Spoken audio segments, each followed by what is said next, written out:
pertama tentang mutual holdings. Oke, nah ingat mutual holding itu adalah kepemilikan saham di mana perusahaan afiliasi itu saling memiliki saham satu dengan yang lainnya. Ada dua jenis, kalau teman-teman masih ingat, dua jenis mutual holdings. Yang pertama adalah parent stock mutually held, dan yang kedua adalah connecting affiliates mutually held. Kalau yang parent stock mutually held artinya adalah saham milik induk itu juga ada sebagian yang dimiliki oleh entitas afiliasi atau anak perusahaannya. Sedangkan perbedaannya dengan connecting affiliates mutually held adalah saham anak ya, jadi kepemilikan saham antara dua anak. Jadi anak yang pertama memiliki saham anak yang kedua dan sebaliknya anak yang kedua memiliki saham anak yang pertama. Gitu ya. Artinya di sini adalah saham induknya itu tidak dimiliki oleh salah satu dari anak tersebut gitu ya, melainkan antara perusahaan anak ini saling memiliki saham satu dengan yang lainnya. Nah, untuk mengerjakan soal mutual holding, teman-teman disajikan dua pendekatan, bisa memilih dua pendekatan gitu ya, bisa pendekatan treasury stock dan pendekatan konvensional. Kalau pendekatan treasury stock itu artinya adalah saham induk itu yang dimiliki oleh anak itu di trade atau diperlakukan selayaknya saham treasury gitu ya, atau saham yang dibeli kembali oleh entitas penerbitnya gitu ya, secara konsolidasi dipandang demikian.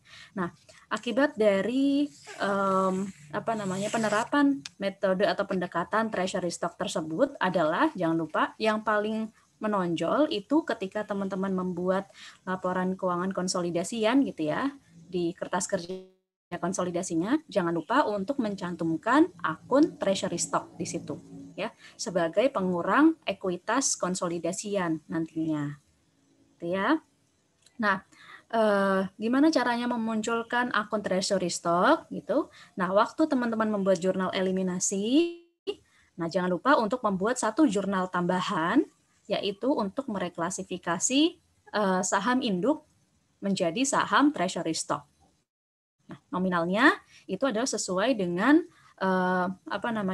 perolehan saham induk oleh anak di awal. Tuh. Nah, kalau lihat dari contoh ini misalnya, nah di sini cost-nya, nah di sini ya 200 juta rupiah. Itu adalah yang teman-teman perlu jurnal gitu untuk memunculkan akun treasury stock. Nah, berikutnya kalau untuk pendekatan konvensional, teman-teman bisa mengerjakan soal ini dengan menggunakan pendekatan matematis. Gitu. Pendekatan matematis. Nah, nanti kita akan sambil ngerjain ya, karena ini kita pakai metode konvensional. Nah, gitu ya. Jadi pendekatan matematis untuk bisa menghitung berapakah, terutama ya, menghitung berapa income from investment atau income from subsidiary, dan dengan menghitung NCI expense. Seperti itu.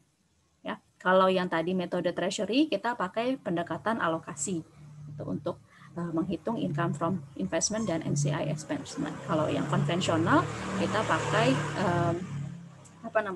persamaan matematis gitu ya. Nanti kita selesaikan secara simultan substitusi gitu. Ya, langsung saja kita masuk ke soal.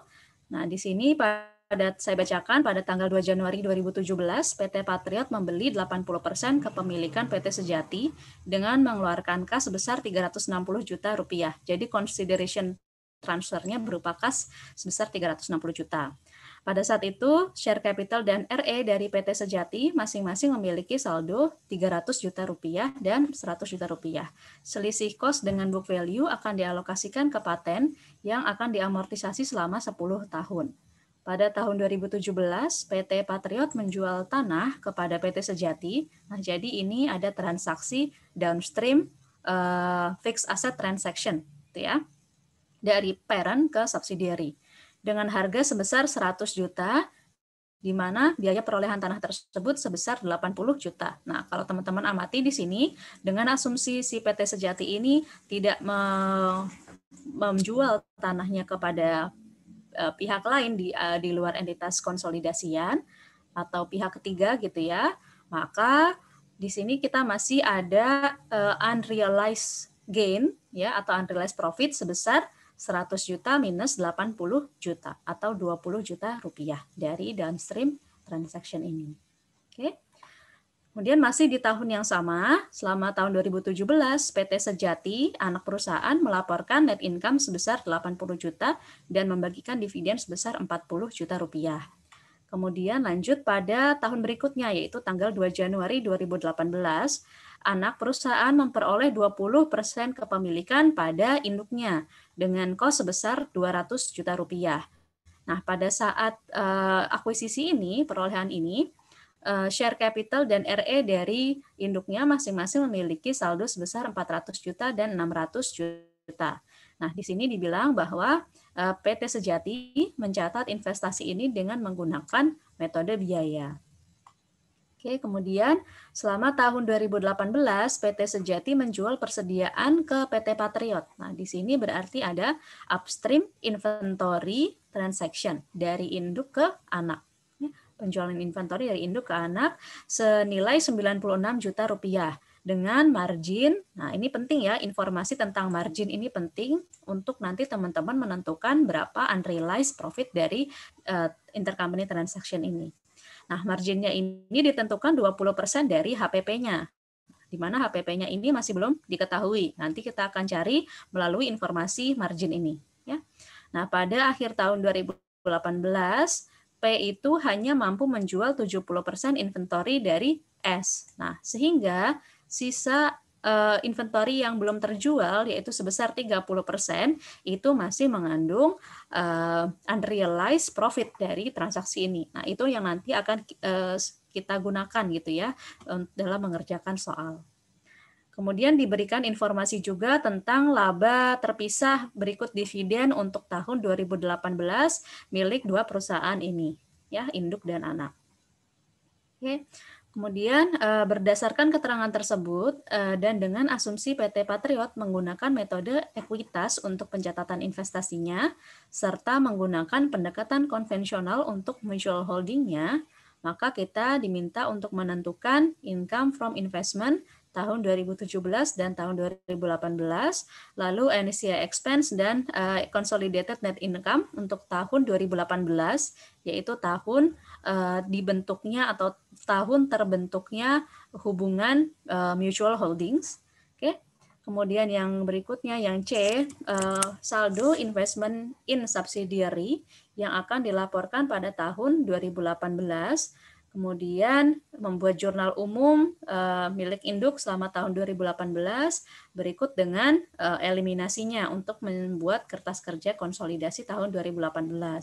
Nah, di soal ini, soal UTS ini untungnya ya luckily kita tidak diminta untuk membuat kertas kerja konsolidasi atau melengkapi kertas kerja konsolidasi. Nah, untuk praktek bagaimana teman-teman bisa membuat kertas kerja konsolidasi itu bisa melihat soal latihan kita gitu ya atau pembahasan kita di pertemuan kedua ya kalau nggak salah pertemuan kedua gitu ya. Nah, untuk sementara kita mengerjakan dulu soal yang ada di sini. Oke.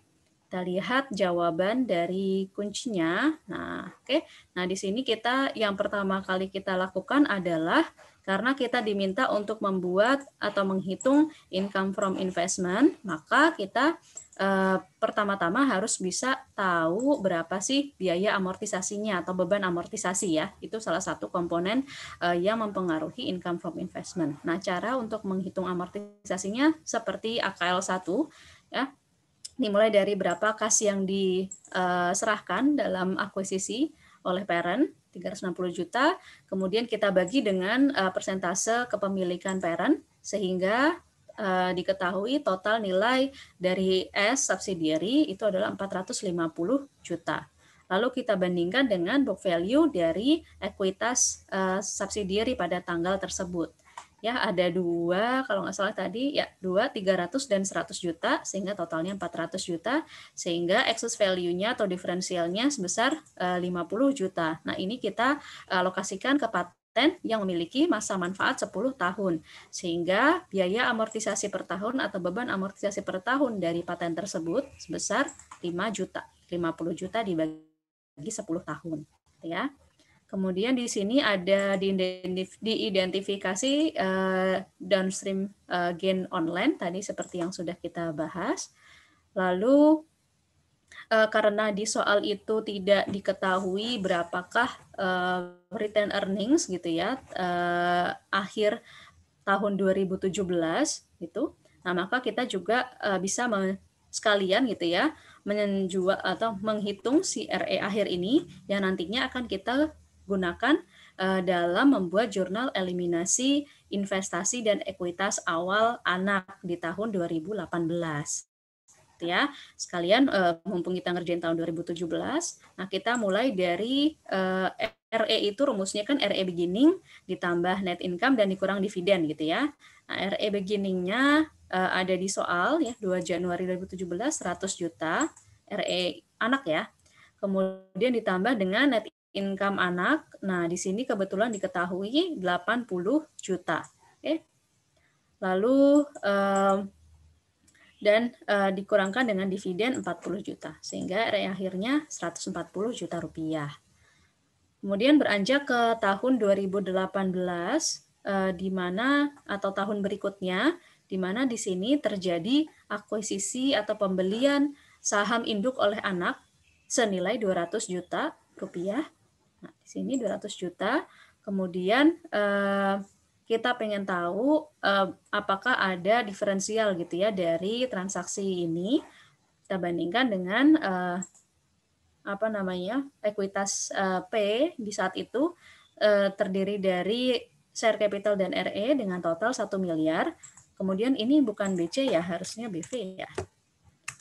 Nah, BV acquired sehingga apa namanya kita bandingkan dengan berapakah nilai buku dari ekuitas yang diperoleh yaitu 200 juta sehingga tidak ada excess value di sini 0.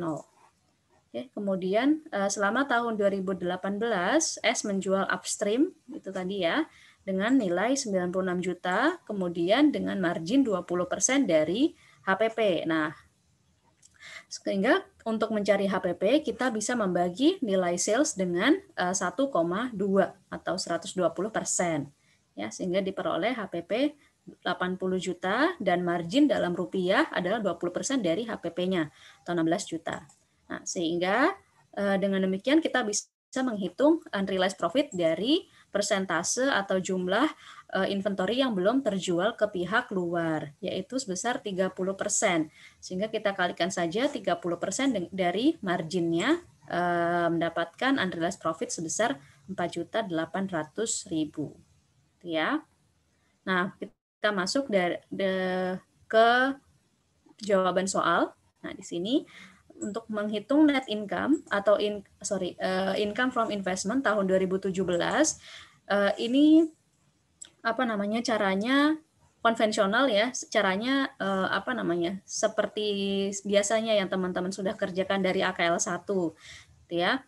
Kita mulai dari menghitung berapa sih net income anak, bagian net income anak yang dimiliki oleh induk, yaitu 80% dari, nah di sini ya, 80 juta.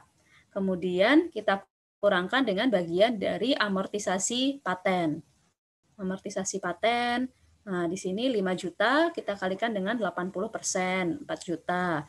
Kemudian kita kurangkan dengan apakah ada unrealized profit atau loss dari intercompany transaction tahun 2017. Nah, di sini diketahui ada unrealized profit dari downstream transaction gitu ya. Sehingga nilai 20 juta ini kita tidak perlu kalikan dengan persentase kepemilikan induk karena dia downstream gitu ya. Jadi 100% kita kurangkan di sini.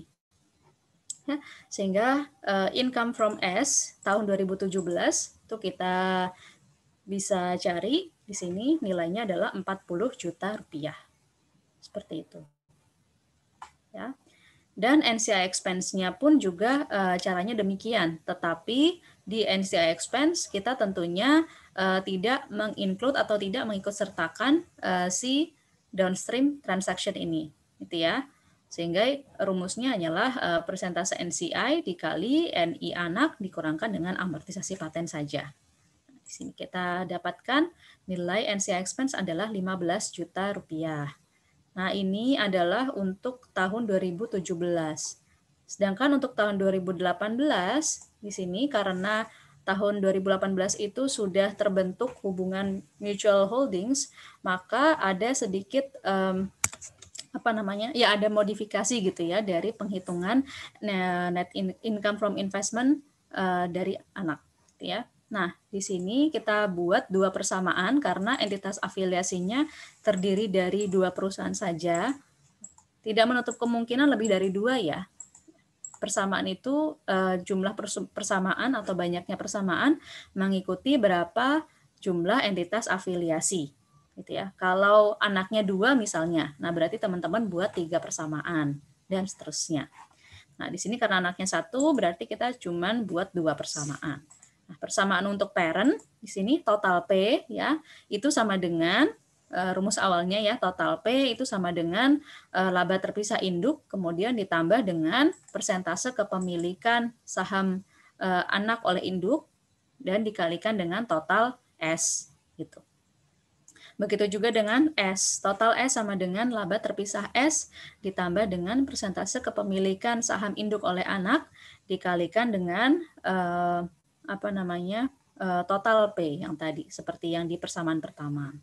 Nah, di persamaan yang P ini ada sedikit modifikasi di mana kita di transaksi ini ya di contoh soal ini itu muncul amortisasi, beban amortisasi, dan juga terdapat unrealized profit, unrealized upstream inventory transaction. Nah, maka kedua komponen ini pun juga harus kita perhitungkan dalam rumus total P. Gitu. Nah, untuk menghitungnya, teman-teman tinggal masukin saja nominalnya berapa. Untuk laba terpisah induk 120 juta ditambah 0,8 S dikurangkan dengan 0,8 dikalikan 5 juta yaitu beban amortisasi dikurangkan dengan 4.800 yaitu berupa upstream inventory transaction. Ya. Seperti itu. Lalu, nah di sini diketahui akhirnya P itu sama dengan 112.160.000 ditambah 0,8 S. Kemudian S-nya itu bisa kita buat persamaannya tadi ya, 86 juta ditambah dengan 0,2 P. Nah, untuk P-nya itu teman-teman tinggal masukkan dari persamaan yang P yang di awal tadi, ya. Kita substitusikan. Nah, bisa diketahui di sini akhirnya nilai P adalah 215 juta sekian dan nilai S 129 juta sekian.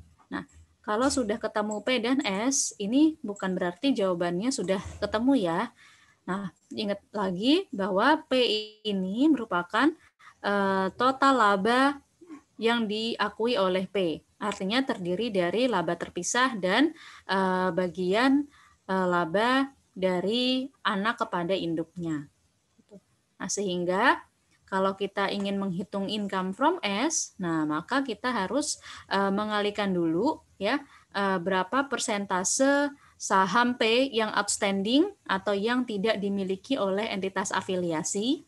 Nah, di sini karena entitas afiliasinya cuma satu ya, dan kepemilikannya 20%, sehingga yang masih outstanding milik P adalah 0,8 ya, 80%.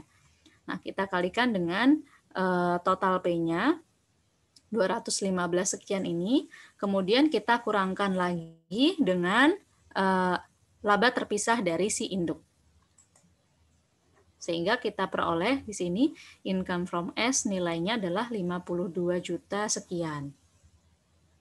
Tuh.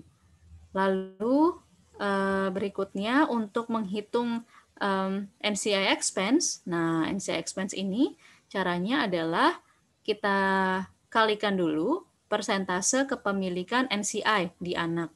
Nah, karena pemilikan induk 80%, sehingga NCI-nya adalah 20%. Kita kalikan dengan total S, 129 juta ini. Lalu kita kurangkan dengan amortisasi paten dan unrealized the upstream transaction. Gitu. Sehingga kita bisa peroleh nilai NCI expense sebesar 23 juta sekian. Seperti itu. Ini untuk menghitung income from investment dan NCI expense. Lalu untuk menghitung saldo investasi per tanggal 31 Desember, nah ini kita sebetulnya harus beranjak dari saldo investasi di tanggal 1 Januari 2018. Namun karena di soal ini tidak diketahui posisi saldo investasi per 1 Januari 2018, sehingga harus kita runut dari awal, yaitu dari tahun 2017. Mulai dari akuisisinya, nilai akuisisinya 360, lalu ditambah dengan income from S 40 juta, tadi yang sudah kita hitung ya. Nah, di sini income from S tahun 2017, lalu kita kurangkan dengan dividen dari S, bagian dividen, bagian induk atas dividen S tahun 2017. Yaitu 40 juta dikali 80%, 32 juta. Nah, sehingga kita peroleh saldo awal investasi 2018 adalah 368 juta rupiah. Lalu kita sesuaikan dengan perubahan di tahun 2018. Nah, perubahan tersebut terdiri dari income from S yang sudah kita hitung tadi 52 juta sekian.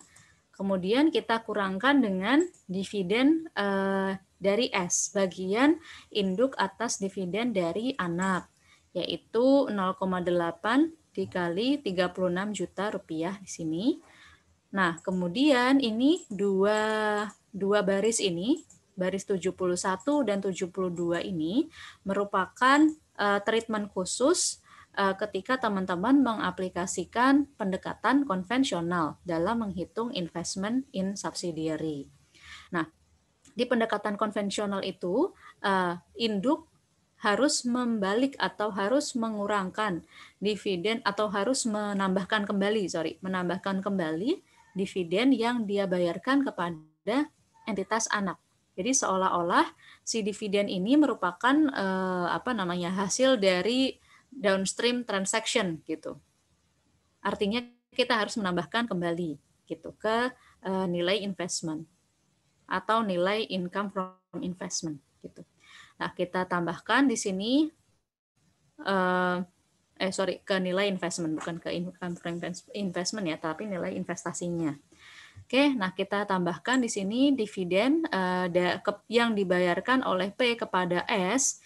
Nah, di sini kita ketahui bahwa dividen P adalah 40 juta, bagian S adalah 20%, sehingga dividen yang dibayarkan kepada S sebesar 8 juta rupiah. Kemudian, nah ini juga salah satu yang row 72 ini, nah ini merupakan konsekuensi dari penerapan metode konvensional yang memperlakukan saham induk yang dimiliki oleh anak itu sebagai saham yang ditarik selamanya atau ditarik permanen, atau yang kita kenal dengan istilah constructive retirement. Nah, nilai saham induk yang ditarik secara permanen tersebut harus kita kurangkan dari nilai investasi induk di anak gitu ya. Sehingga kita kurangkan di sini sebesar 200 juta rupiah. Nah, sehingga akhirnya kita peroleh investment in S tanggal 31 Desember 2018 itu sebesar 199 juta sekian gitu ya. Kita hitung dari sini ke sini.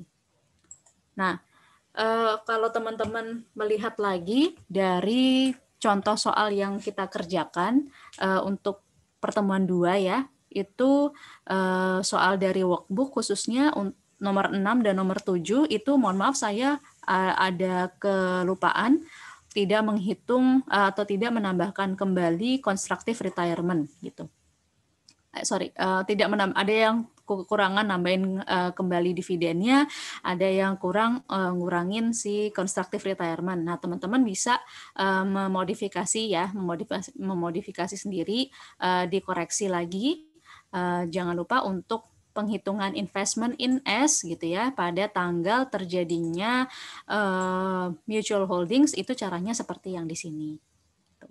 Nah, saya nggak tahu deh, kemarin udah sempat ngutak-ngatik jawaban soal nomor 6 dan 7, tapi hasilnya ternyata nggak balance. Mungkin teman-teman nanti yang sudah mengerjakan, teman-teman di sini yang sudah mengerjakan soal 6 dan 7 dan akhirnya balance, bisa di-share ya setelah pembahasan soal nomor 1 ini. Gitu ya.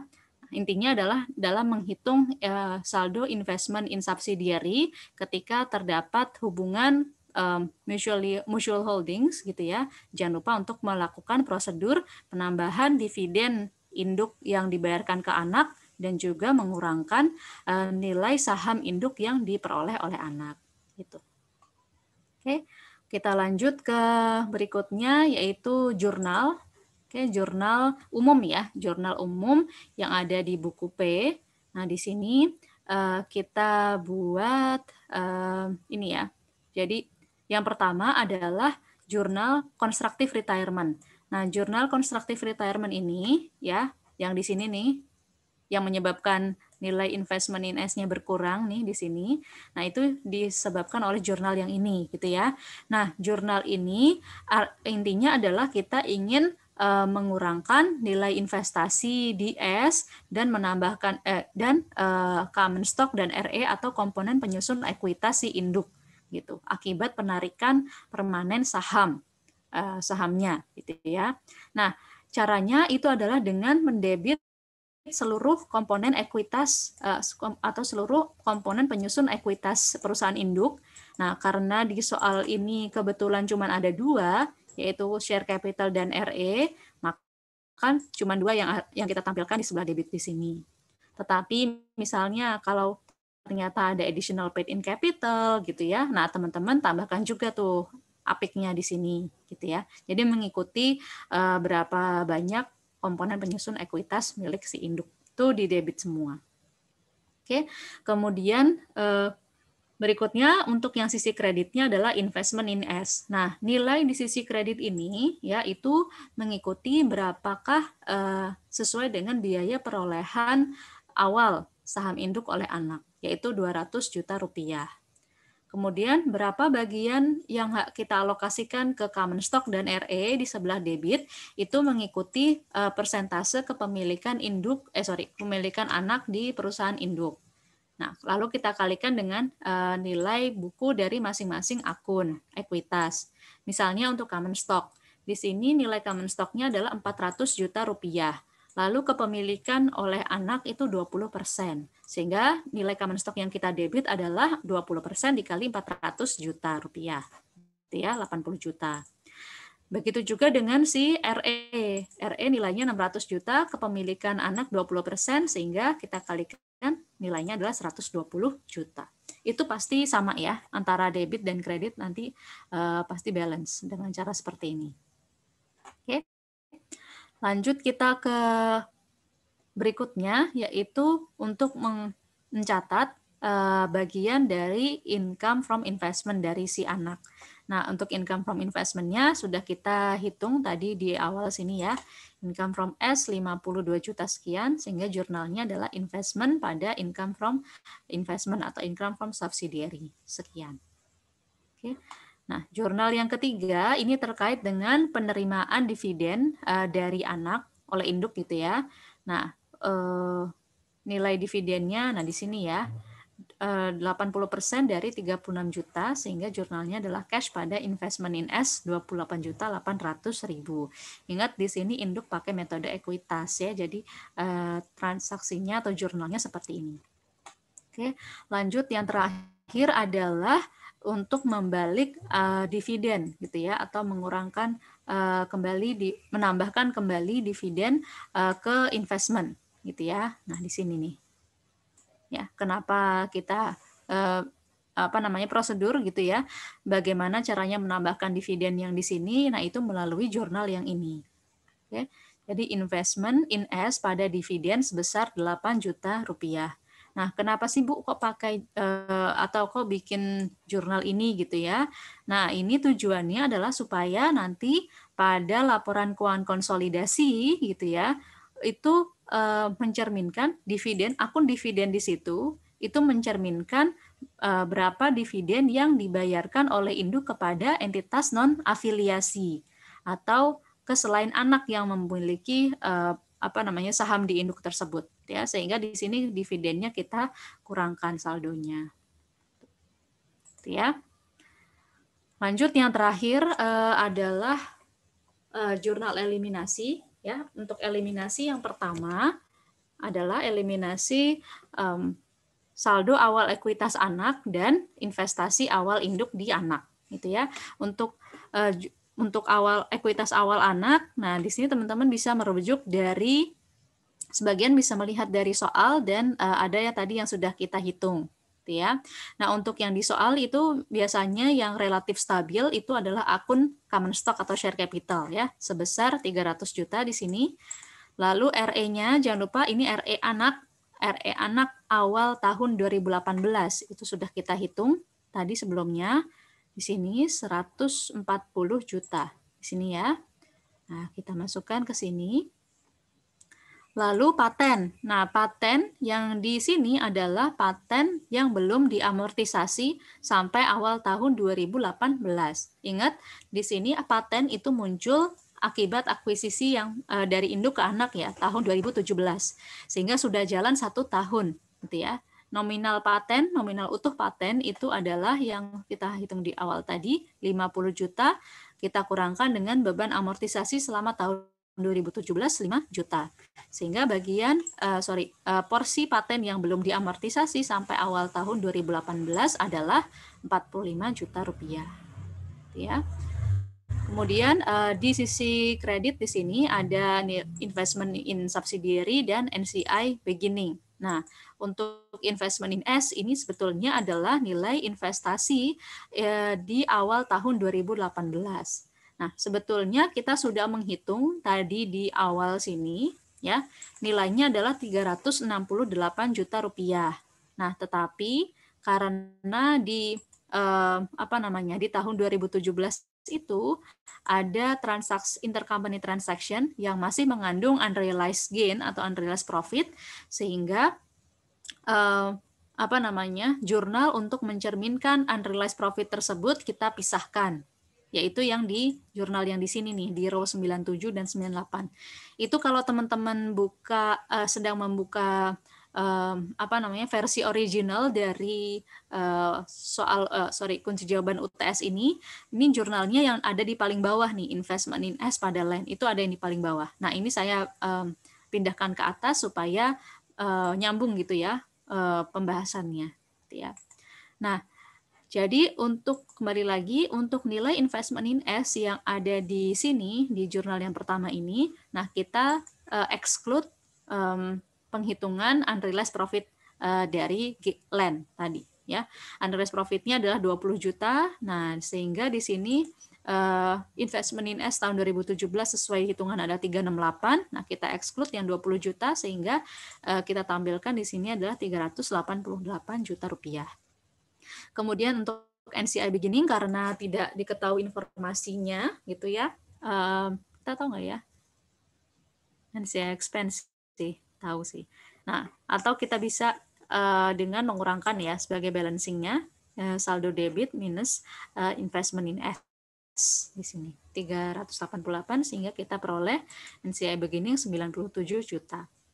Nah, menyambung tadi saldo investasi ya, karena masih ada transaksi yang masih belum terrealisasi unrealized profitnya sampai dengan tahun 2018 gitu ya, maka kita tampilkan lagi nih di jurnal eliminasi tahun 2018. Investment in S pada land sebesar 20 juta. Nah, jurnal yang ini akan terus muncul sampai land tersebut akhirnya bisa terjual dan kita bisa mengakui gain, unrealized gain tersebut. Gitu ya. Selama land itu masih belum dijual keluar, maka jurnal ini tetap harus kita buat dari tahun ke tahun. Teman-teman bisa refer kembali ke AKL 1 ya, materi AKL 1 kalau nggak salah pertemuan 6 atau 7 gitu ya. Jadi bisa dilihat kembali. Atau 8 ya, mungkin 8 ya. 6, 7 itu kayaknya inventory ya, setelah UTS ya. Materi pertama setelah UTS. Itu bisa dilihat lagi bagaimana treatmentnya. Oke. Nah, berikutnya adalah jurnal amortisasi paten gitu ya, amortisasi paten tahun 2018. Maka di sini ada amortization expense pada paten sebesar 5 juta. Lalu di sini adalah jurnal untuk mencatat bagian income from investment induk dan juga untuk menghilangkan atau mengurangkan dividen income dari si anak. Nah, di sini jurnalnya adalah income from S ya. Jurnal awalnya kalau tidak ada mutual holding, jurnalnya kan sebetulnya kan income from S pada dividen dan investment gitu ya. Nah, tetapi karena soal kita ini kita mengerjakan mutual holding, maka ada modifikasi di mana di sini bersamaan dengan jurnal ini kita juga menghapus akun resiprokal dari dividen, yaitu adalah dividen income. Ini adalah akun milik S. Ya, kita hapus di sini. Oke, ingat S kan pakai metode biaya ya. Kalau metode biaya berarti dia memperlakukan dividen yang diterima dari induk itu sebagai dividen income. Nah, di jurnal ini kita menghapus dividen income tersebut. Oke. Nah, dividen income sebesar 8 juta itu sesuai dengan yang di sini ya. Dividen yang dibayarkan oleh P ke S 8 juta. Kemudian di sebelah kreditnya ada dividen. Nah, dividen ini yang nilainya 28.800 ini merupakan dividen yang dibayarkan oleh anak kepada induk atau yang diterima oleh induk gitu ya.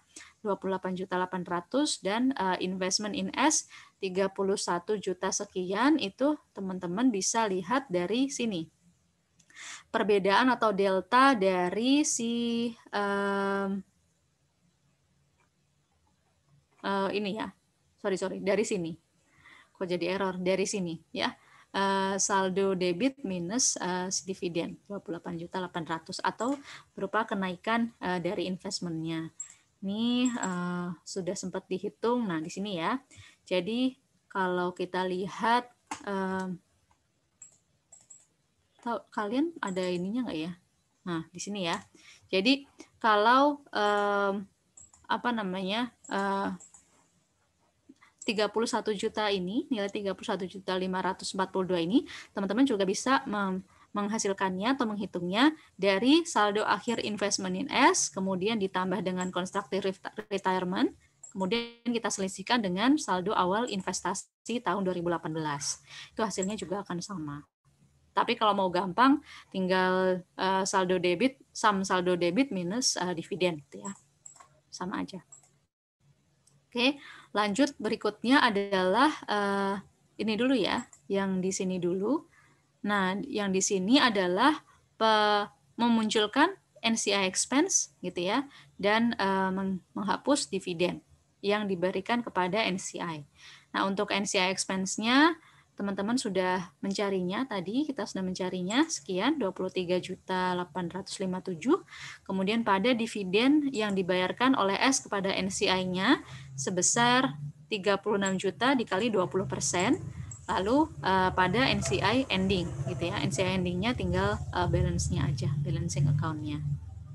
Lanjut berikutnya ke di sini saldo eliminasi tambahan akibat constructive retirement, yaitu dengan menghapus atau menambahkan nilai menghapus nilai investment in P, yaitu saldo atau akun milik si anak gitu ya, dan menambahkan dengan investment in S di sini. Ya. Nilainya adalah 200 juta. Jadi investment in S pada investment in P sebesar 200 juta rupiah. Nah, ini kita lakukan karena pada awalnya tadi kita menghapus gitu ya, investment in S sebesar 200 juta. Nah, karena kita pakai kita menggunakan jurnal eliminasi gitu ya, maka kita eliminasi yang tadi, nah ini kita lawankan dengan si investment in parent, milik si anak, 200 juta. sehingga nanti saldo investasinya si anak gitu, investment income anak pun juga akan berkurang 200 juta. Nah, untuk jurnal berikutnya yang 108 sampai 112 ini adalah jurnal terkait dengan upstream inventory transaction. Jurnal yang di sini sales pada COGS ini untuk menghapus nilai penjualannya, salesnya yaitu 96 juta, dan yang COGS pada inventory ini adalah untuk menghapus si unrealized profit-nya. COGS pada inventory 4.800.000. Nah, kalau yang terjadi adalah loss, maka tinggal dibalik aja ya inventory pada COGS. Seperti itu. Nah, ini sudah kita selesaikan untuk soal mutual holding. Silahkan teman-teman kalau ada yang tanyakan dari soal ini maupun dari materi mutual holding. Persilahkan.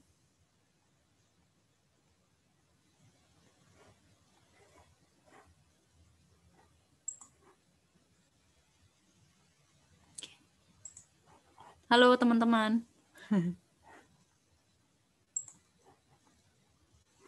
Ada yang masih bingungkah atau ada yang tanyakankah dari pembahasan mutual holding? Boleh soal ini atau pembahasan umum lainnya, boleh.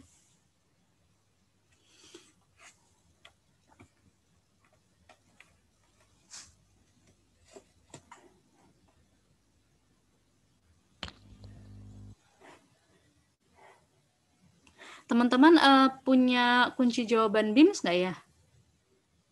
Kalian punya kunci jawaban BIMS nggak? Latihan BIMS. Punya nggak?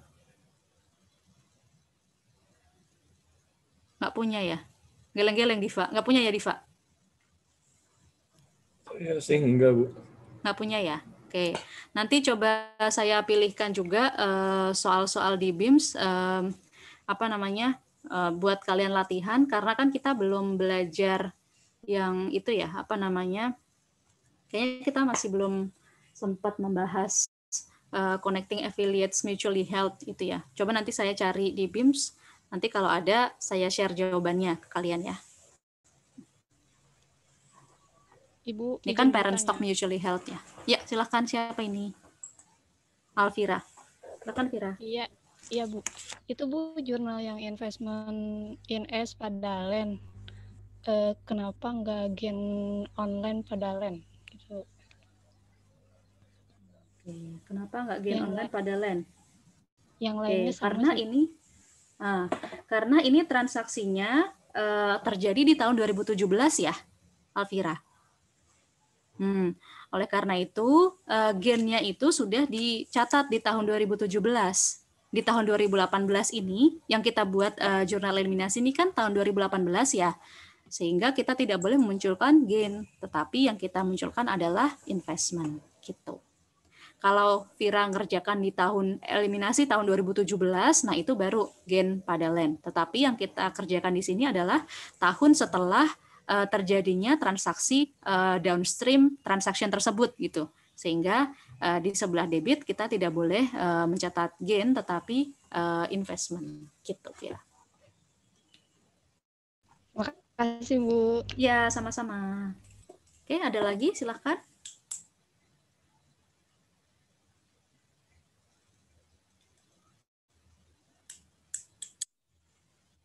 Sebetulnya saya agak ini sih agak masih kurang sreg gitu ya dari mutual holding ini gitu kan, karena kan kita tahu mutual holding itu ada dua pendekatan ya, ada pendekatan konvensional dan pendekatan treasury stock. Dimana kalau teman-teman baca lagi di buku atau di slide saya, itu kalau pendekatan treasury stock itu mengasumsikan si anak ini mencatat investasinya di induk menggunakan metode biaya. Gitu. Sedangkan untuk konvensional, asumsinya adalah si entitas anak ini menggunakan metode ekuitas. Coba dibuka lagi bukunya, benar nggak? Atau saya kebalik? Coba dilihat, asumsi untuk treasury stock itu anak menggunakan metode biaya Kalau metode atau pendekatan konvensional, itu anak menggunakan metode ekuitas. Benar nggak?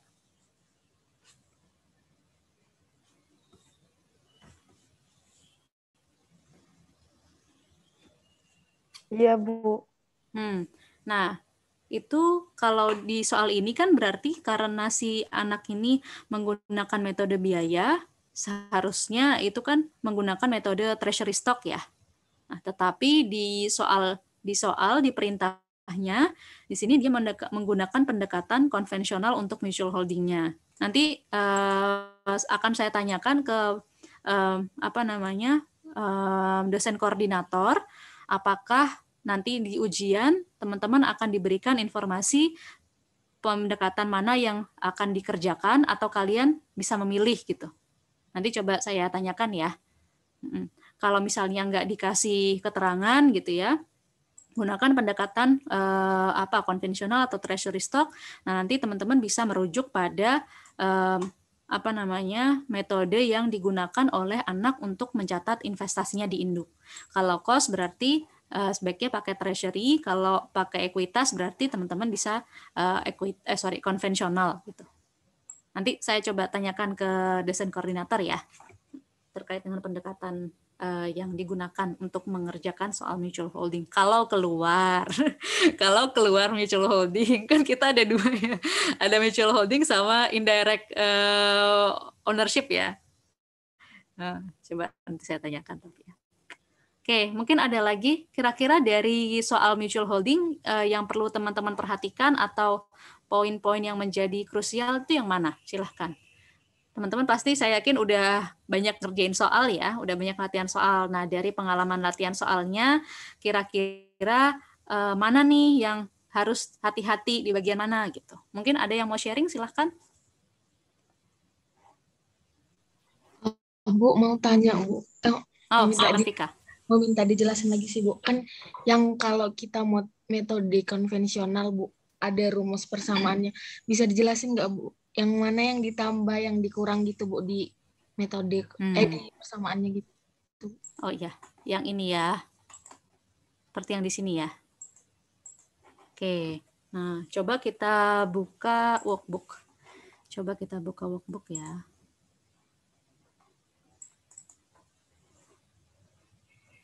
Di workbook ini kadang-kadang lebih praktikal gitu daripada di buku ajar. Jadi tidak ada salahnya teman-teman juga bisa belajar dari sini juga ya.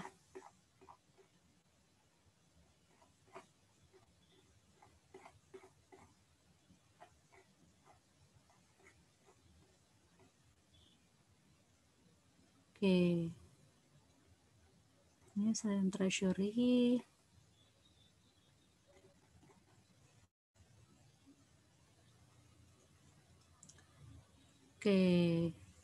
Oke, di sini nggak ada keterangan, maksudnya tidak ada diferensial maupun intercompany transaction gitu ya.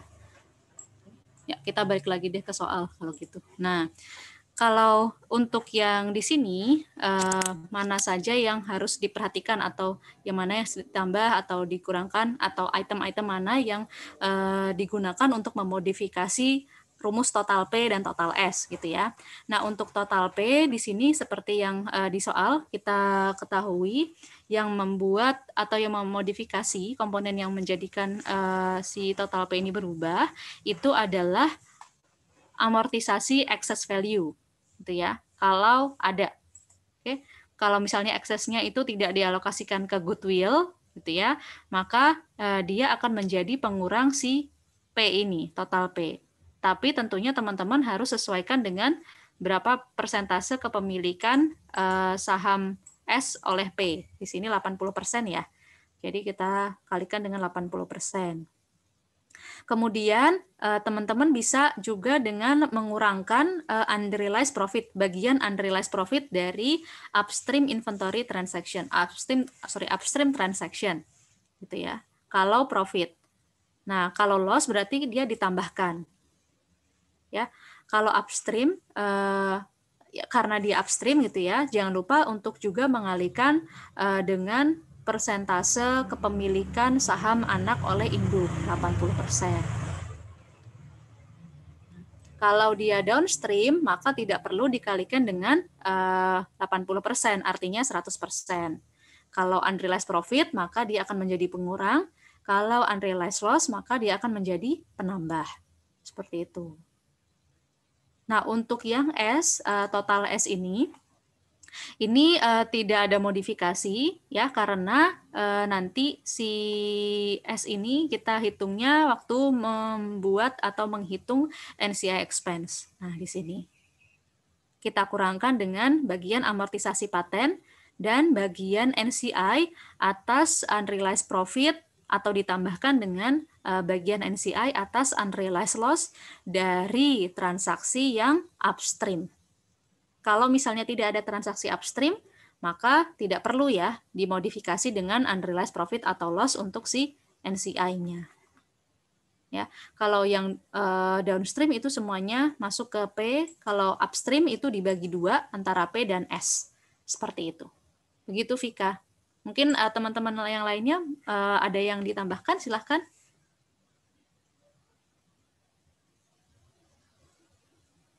Ini juga ini ya, apa namanya, keplesetnya banyak di sini juga ya, dalam membuat rumus atau formula P dan total S.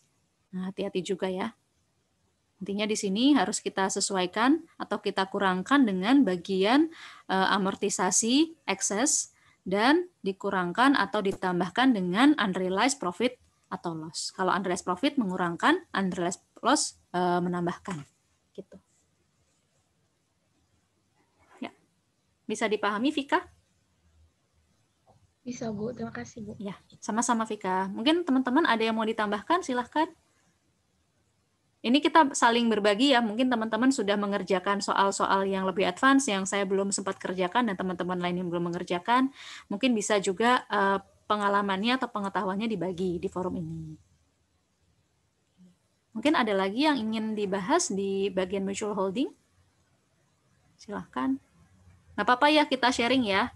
Teman-teman juga bisa sharingnya di sini juga, nggak usah nunggu nanti mendekati UTS. Karena kan kita bentar lagi mau kuis ya, mau kuis hari Sabtu ya, jangan lupa kuis hari Sabtu. Nah, penting tuh buat tahu apa namanya, informasi yang masih berceceran gitu sekarang. Oke, sudah jelaskah semuanya? Oke, baik kalau sudah. Izin bertanya, Bu. Oh ya, silahkan, Amel.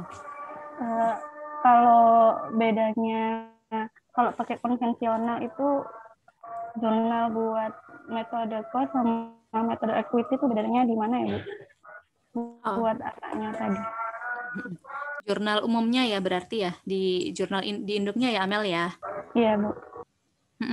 Nah, itu bedanya di yang ini, Amel, yang saya highlight ini dan ini. Oke, ada tambahan 2 jurnal ini. Gitu.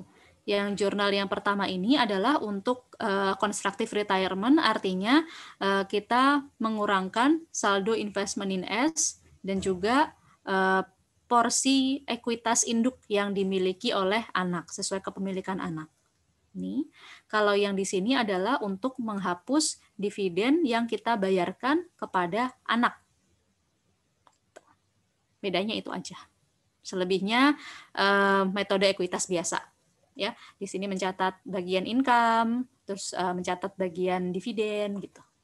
Biasa aja. Baik, Bu. Ada lagi, Amel? Tapi kalau misalkan metodenya equity berarti nggak ada jurnal itu, Bu? Atau bagaimana? Gimana, Amel? Kalau misalkan metodenya equity, apakah nggak ada jurnal yang itu? Common stock RE sama yang dividen itu, Bu? Kalau metodenya, kalau si induk pakai metode biaya gitu ya? Yang anaknya pakai metode equity, Bu. Oh, anaknya pakai metode equity. Kayaknya nggak ngaruh ya, Amel ya? Kayaknya nggak ngaruh untuk yang di jurnal buku P ini. Paling nanti yang beda itu yang di sini, Amel. Kalau si anak itu tidak menggunakan metode biaya, artinya metode ekuitas, maka tidak ada akun dividen income ya harusnya ya.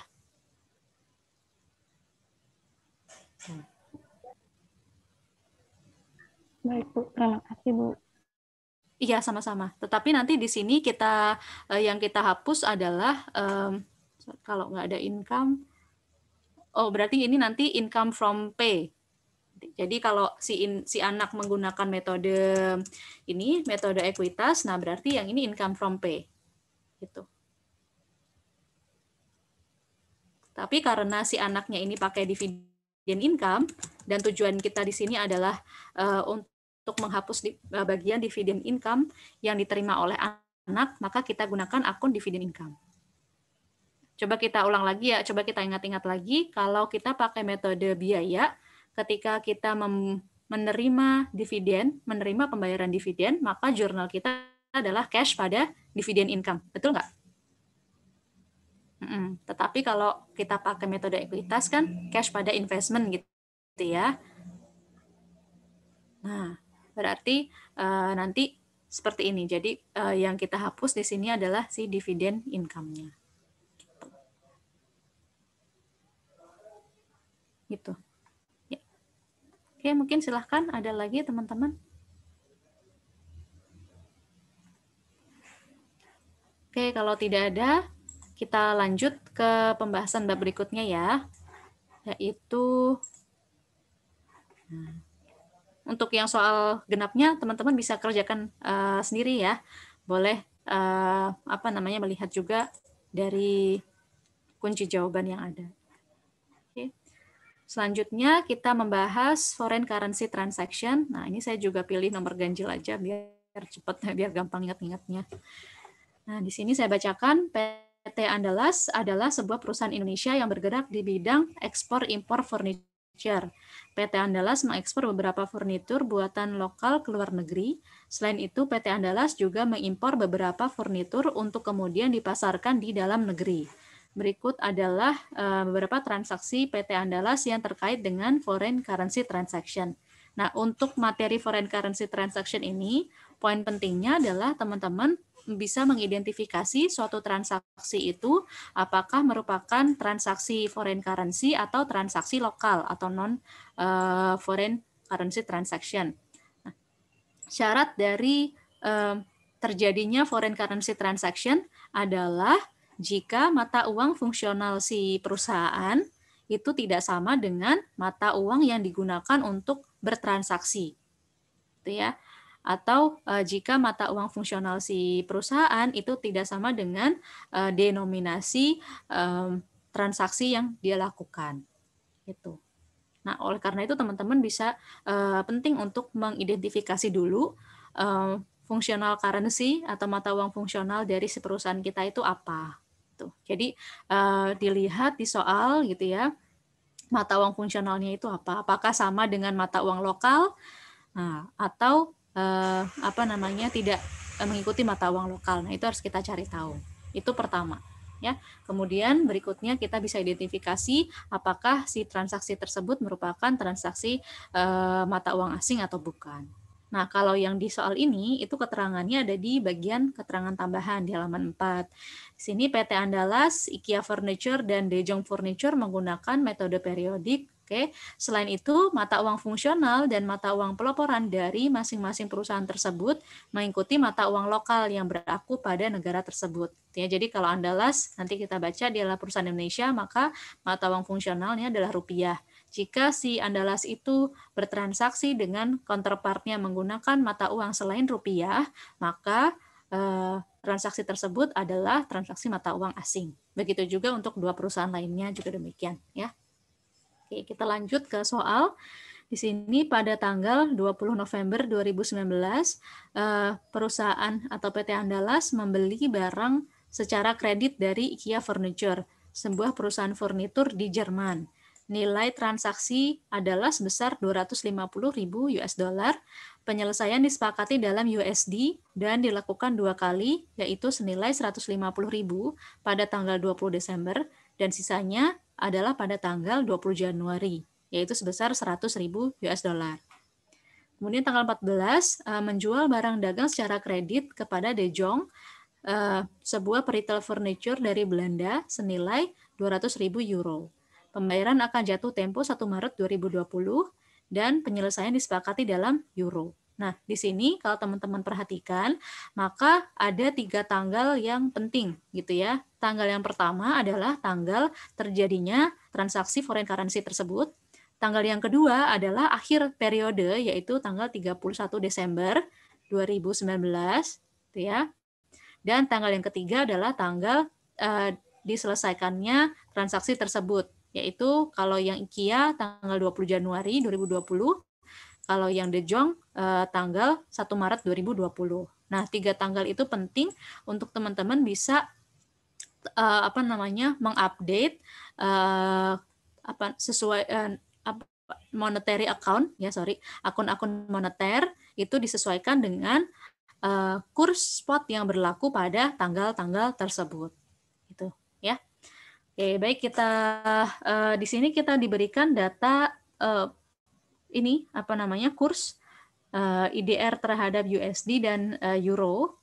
Ya, 1 USD nilainya berapa IDR gitu ya, dan 1 euro nilainya berapa IDR.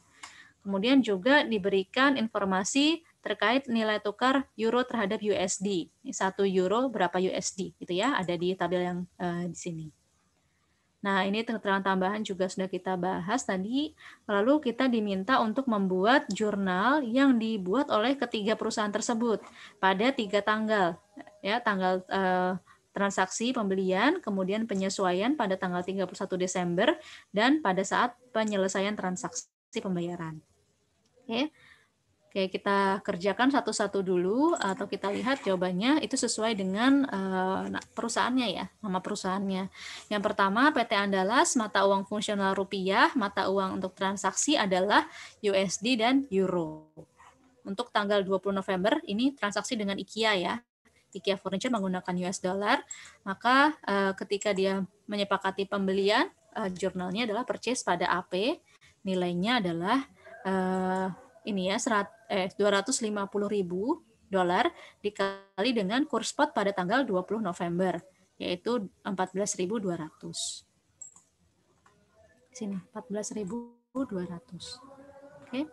Kemudian pada AP. Ini karena pakai metode periodik ya dalam catatan ingat kita pakai metode periodik dalam pencatatan inventorinya. Jadi ya kalau purchase berarti purchase pada AP, kemudian sales cuman cash pada sales gitu, tanpa mengubah atau mengupdate akun COGS dan inventory. Kemudian pada tanggal 14 Desember 2019, nah di sini dia menjual barang dengan euro. Jadi jurnalnya adalah AR pada sales, nilainya adalah 200.000 euro. Kita kalikan dengan kurs yang berlaku pada tanggal tersebut, kurs spot 1.870 euro. 1.870 rupiah per 1 euro. Nah, kita kalikan saja. Jadi sekian. Kemudian, nah di sini ada tanggal lagi ya terkait dengan transaksinya dengan IKEA Furniture.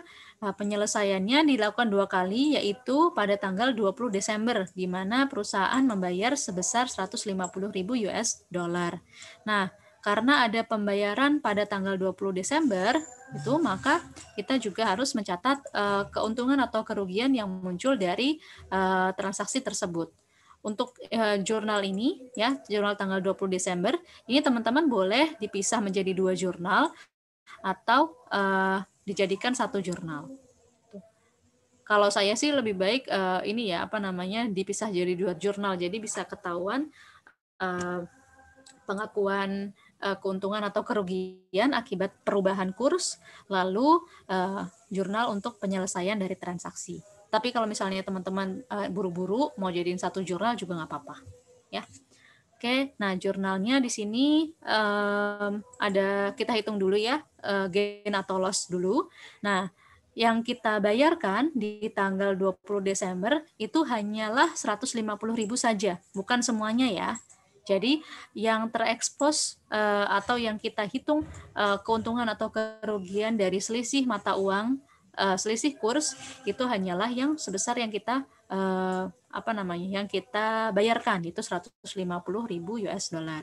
Nah, kita lihat di sini tanggal 20 Desember ya. 20 Desember ya, oke. 20 Desember, oke. Nah, di sini kita lihat kurs rupiah, kurs USD terhadap rupiah. Di sini kita lihat rupiahnya menguat atau melemah, teman-teman? Melemah. Melemah. Melemah ya, dari 14.200 ke 14.260. Oke, baik. Yang kita kerjakan sekarang akun moneternya apa? AP ya. Purchase itu bukan akun moneter ya. Yang kita sesuaikan dengan perubahan kurs mata uang asing hanyalah akun-akun moneter. Ada cash, ada AR, ada AP.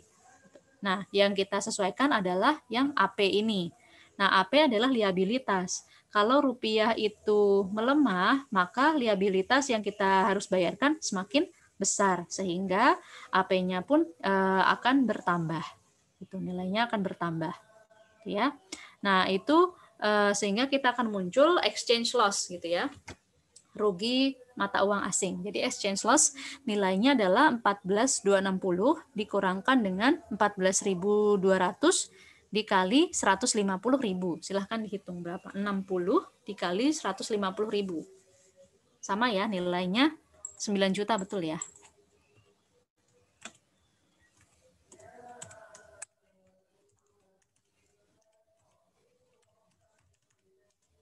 Ya, 9 juta ya. Oke. Jadi exchange loss di debit 9 juta dan AP di kredit sebesar 9 juta juga. Lalu berikutnya adalah jurnal pelunasan hutang gitu ya. Nah, untuk jurnal pelunasan hutang, maka yang kita debit adalah AP pada cash gitu ya. AP pada cash sebesar nah, ini nilainya adalah sebesar 14.260 atau kurs spot yang berlaku pada tanggal pembayaran dikalikan dengan nominal yang kita bayarkan pada tanggal tersebut atau 150.000 gitu ya.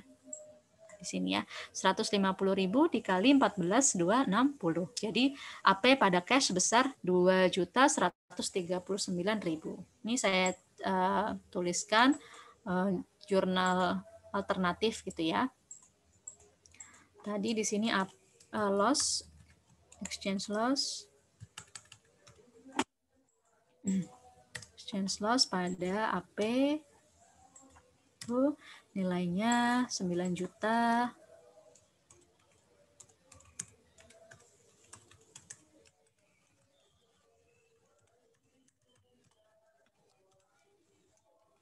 Lalu berikutnya pada saat pelunasan yaitu AP pada cash. Nah, sebesar kurs yang berlaku pada tanggal pembayaran.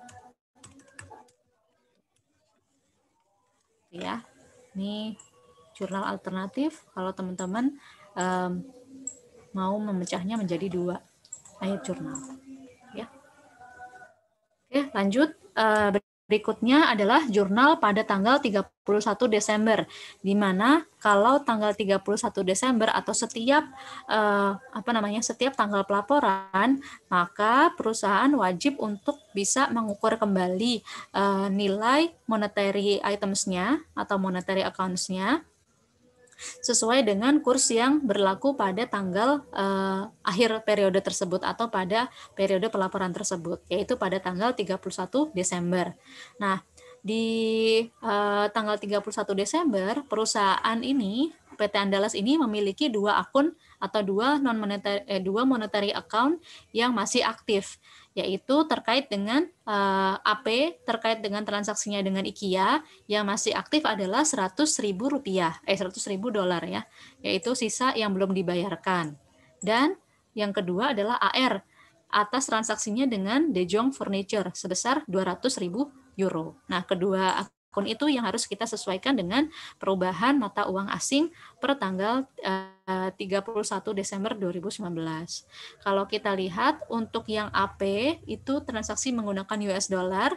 Nah, kita lihat di sini rupiahnya semakin melemah ya dari yang awalnya. Nah, ini yang penting di sini adalah posisi awal tempat kita menilai apakah gain atau loss-nya itu dari mana. Nah, untuk yang 100.000 pembayaran kepada IKEA itu kita benchmark atau kita lihat perubahannya itu dari tanggal terjadinya transaksi, yaitu pada tanggal 20 November. Bu, kenapa nggak di tanggal 20 Desember gitu ya?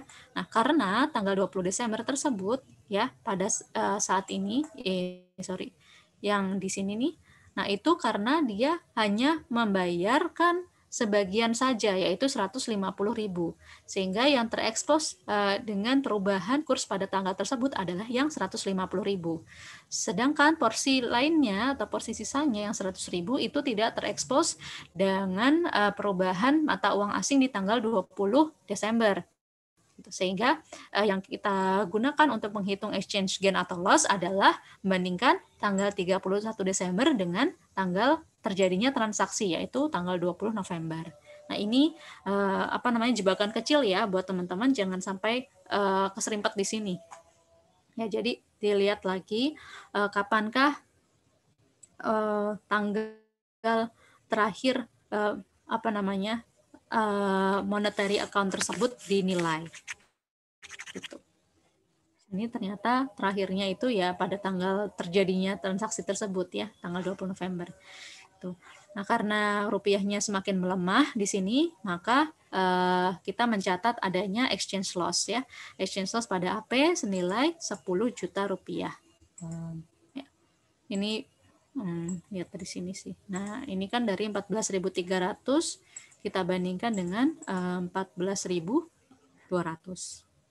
Ya, 14.300 dikurang 14.200 dikalikan dengan 100.000 US dollar. Ya. Berikutnya monetary item yang kedua adalah AR atas transaksinya dengan De Jong. Maka kita lihat euro ya, awalnya terjadi pada tanggal 14 Desember, kita lihat ke 31 Desember. Nah, rupiah menguat atau melemah nih teman-teman? Kira-kira Menguat. 16. Menguat ya. Nah, karena rupiah menguat dan monetary account yang kita kerjakan adalah AR, aset, maka yang terjadi adalah exchange loss. Ya, kita menemukan exchange loss sebesar selisih antara 16.520 dikurangkan dengan 16.450 dikali dengan nilai euronya ya, 200.000 euro. Seperti itu. Oke, lanjut berikutnya. Nah, ini sudah selesai untuk penyesuaian pada periode pelaporan. Berikutnya adalah pada tanggal penyelesaian transaksi. Untuk IKEA itu dilakukan tanggal 20 Januari 2020, sehingga jurnalnya yang pertama-tama teman lakukan adalah ini ya, mencatat apakah terdapat perbedaan atau apakah terdapat loss atau gain akibat perubahan mata uang, kurs mata uang. Nah, gitu ya. Ini teman-teman bisa memecahnya seperti yang tadi ya, bisa dipisah jadi 2 jurnal. Nah, di sini kita lihat kurs dari tanggal, nah untuk penyesuaian tanggal 20 Januari ini, benchmark kita adalah yang terakhir, yaitu pada tanggal 31 Desember.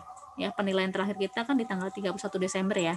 Jadi kita lihat di sini rupiah menguat atau melemah. Dari 14.300 ke 14.250. Rupiah menguat ya. Nah, kalau rupiah menguat, kemudian monetary account kita adalah AP, maka yang kita bukukan adalah exchange gain. Ya. Exchange gain pada AP.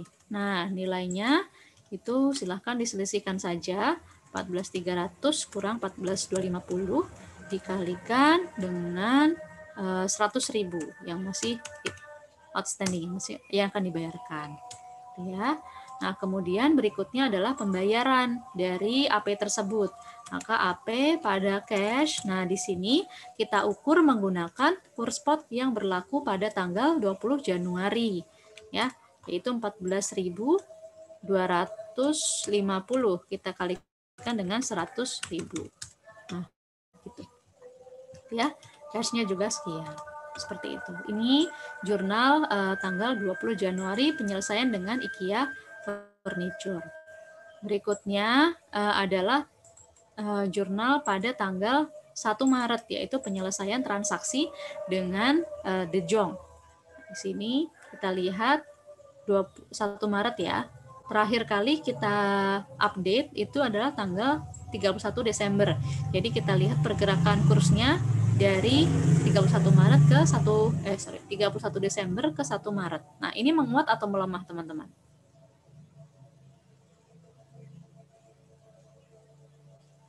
Yang ini ya, 31 Desember 1 Maret. Nah, ini nih. Menguat atau melemah? Melemah ya, melemah. Lalu yang kita kerjakan adalah AR, maka kita bukukan exchange gain, gitu ya. Exchange gain, nah nilainya tinggal diselisihkan saja, 16.550 minus 16.450 dikali dengan 200.000. Seperti itu. Untuk berikutnya penyelesaiannya adalah cash pada AR. Nah, sesuai dengan kurs spot yang berlaku pada tanggal 1 Maret. 16.550 dikali 200.000. Seperti itu. Ya, jadi bisa juga dikerjakan dengan cara yang ini. Oke, sampai sini silahkan kalau ada yang tanyakan terkait dengan jurnal PT Andalas atau terkait dengan materi foreign currency transaction. Silahkan teman-teman kalau ada yang tanyakan.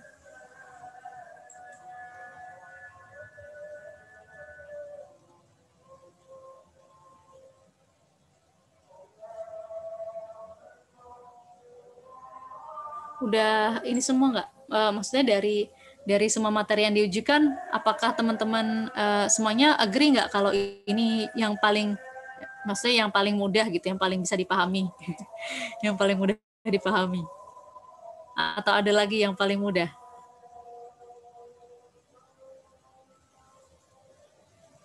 Kayaknya ini ya, yang lebih simple ya dibandingin sama hedging, kemudian derivatif dan tadi mutual holding dan indirect holding. Kalau tidak ada pertanyaan, saya lanjut ke jurnal IKEA. Sebetulnya untuk yang IKEA sama De Jong itu mirip-mirip dengan apa yang sudah kita kerjakan di Andalas.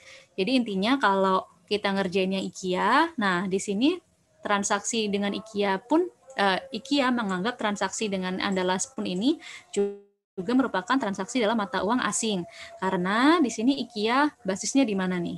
Basisnya di Jerman ya. Nah, kalau basis di Jerman, maka sesuai dengan keterangan, maka mata uang fungsional dari si IKEA itu seharusnya adalah euro. Tetapi dia bertransaksi dengan si Andalas menggunakan USD. Maka oleh IKEA, transaksi ini pun juga akan dianggap sebagai transaksi dalam mata uang asing. Sehingga nanti untuk jurnalnya pun dan cara pengerjaannya itu sama dengan jurnal yang kita sudah kerjakan untuk yang PT Andalas. Tapi silakan untuk yang perubahan kursnya dilihat dari tabel yang di bawah, paling bawah ini ya. Euro terhadap USD. Nah, untuk yang De Jong ini menganggap karena De Jong ini ada di Belanda gitu ya, mata uang fungsionalnya euro dan transaksinya euro, maka transaksi dengan Andalas ini bukanlah transaksi mata uang asing. Sehingga yang dia kerjakan atau jurnal yang dia buat adalah jurnal pada saat transaksi tersebut terjadi dan pada saat transaksi tersebut diselesaikan. Nominalnya menggunakan mata uang sesuai dengan yang ada di transaksi, yaitu 200.000 euro. Itu untuk yang soal nomor 1. Gitu. Silahkan kalau ada yang ingin dibahas lebih lanjut, mungkin transaksi mata uang asing, transaksi dalam mata uang asing.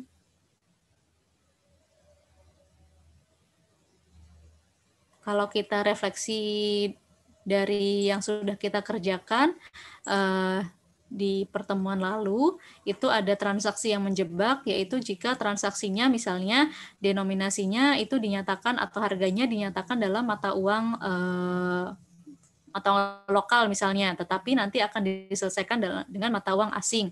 Nah, kalau seperti itu, maka teman-teman memperlakukannya adalah transaksi dalam mata uang asing, gitu ya. Lihat dari latihan kita yang materi tentang ini, foreign currency transaction. One last call, silahkan kalau ada yang ingin dibahas lebih lanjut tentang foreign currency transaction. Oke, jika tidak ada, kita lanjutkan ke materi berikutnya, yaitu melanjutkan ya, selepas kita belajar materi foreign currency transaction, berikutnya adalah bagaimana kita mengerjakan atau membuat laporan keuangan konsolidasi apabila mata uang fungsional anak gitu ya, atau mata uang pelaporan anak itu tidak sama dengan mata uang pelaporan milik induk gitu ya. Nah, itu yang kita kenal dengan foreign currency translation. Nah, sebetulnya masih ada satu lagi, yaitu remeasurement atau pengukuran kembali. Nah, itu terjadi jika apa? Remeasurement. Ada yang mau jawab? Kapan kita pakai translasi dan kapan pakai measurement, remeasurement, atau kapan kita menggunakan metode current dan kapan kita menggunakan metode satu lagi, metode apa? Lupa. Satu lagi metode apa? Masih ada yang masih ingat metode current dan metode Temporal. Nah, temporal. Ya. Gimana? Kapan kita menggunakan metode current?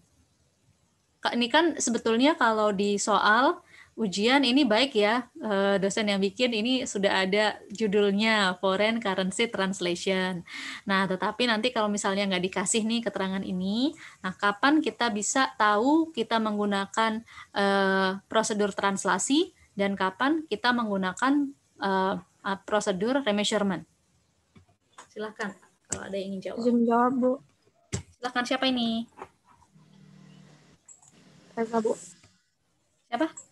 Reza. Reza, ya Reza silahkan. Kalau kita menggunakan metode translasi ketika MU fungsional sama dengan pelaporan anak. Kemudian menggunakan metode remeasurement ketika MU fungsional, mata uang fungsional tidak sama dengan mata uang pelaporan anak, Bu. Ya, betul. Jadi kita itu ya, jadi kondisi kapan kita pakai translasi dan kapan pakai remeasurement. Ya, terima kasih Reza. Nah, sekarang kita masuk ke pembahasan dulu untuk yang bedanya apa emang kalau yang remeasurement dan translation gitu ya.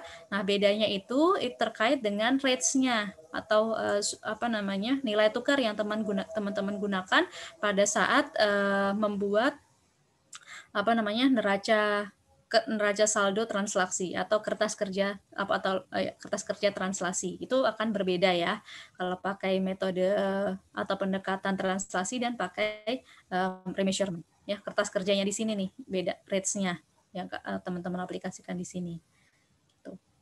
Kita masuk dulu ke soal ini ya. Pada tanggal 2 Januari 2018 Panorama Corp, sebuah perusahaan Amerika, membeli 75% kepemilikan dari Samara Company of Germany dengan biaya investasi $3 juta.